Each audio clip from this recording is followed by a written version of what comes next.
If you're watching this video, you've missed some safety. And now you're going to watch this safety to catch up on it.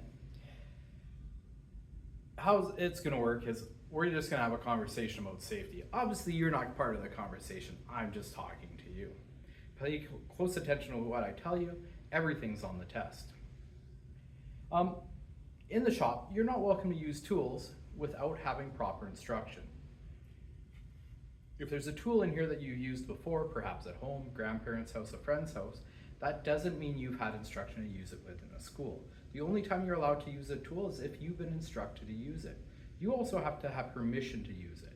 Just because you've learned about using that tool doesn't mean you have permission to use it that day. You need to be given permission to use that tool. When you're done using a tool, you need to make sure it's turned off and it's came to a complete stop. Some of the tools in the shop continue moving even after you've turned it off. Turn it off and wait. We're watching to make sure it's came to a complete stop and it's no longer moving. If you injure yourself in the shop, you need to come and see me, the instructor, right away. This way I can make sure you get the proper care you require and any hazards that may cause that injury have been removed so no one else receives the same injury. When handling sharp tools, you need to make sure that they're pointed down towards the floor in a way that you are not going to fall and hurt yourself or fall and hurt someone else. Sometimes in the shop, we use a type of wood finish that could spontaneously combust. These would be like damp, oily rags. Damp, oily rags cannot be thrown into the garbage. We put them into a special container that is emptied every single night. This way, if they were to spontaneously combust, the special sealed container can contain the oxygen inside so they cannot cause fire to spread and burn. They can stop fire from spreading, causing a large fire. Safety guards. Tools have safety guards on them.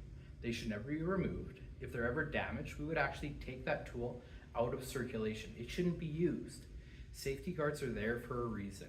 We don't take them off and continue using a tool. If they're broken or damaged or not working right, that tool should not be used. If a tool is broken, damaged, if a handle's loose, bring it to me right away and let me look at it. Don't try to continue using it. It is not functioning correctly. We should not use that tool. Eye protection. You should wear eye protection whenever we're working in the shop. I would rather catch you at a workbench without eye protection than when using a tool. Whenever you're in the shop, you should wear eye protection.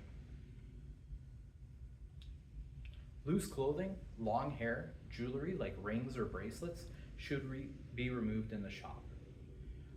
Hair should be tied back, hoodie string should be tucked in. All of this could be a hazard. It can be pulled into a machine, it could be ripped off of your body. Make sure that it is dealt with in the shop. If you're ever making adjustments to power tools, we turn off the power tool, but we also disconnect the power. Disconnecting the power, depending on the tool, could look different. It could be unplugging the power. It could be locking out a tool, meaning that there's a procedure where we could actually shut down a tool so no one else could turn it back on. Different ways to turn off the power. But we need to make sure it's not only turned off, but it's also disconnected. This is a unique shop that we work in. It's both a metalworking shop and a woodworking shop. Some tools in the shop are intended only for wood and should not be used on metal. Also, some tools in the shop are intended only for metal and should not be used for wood.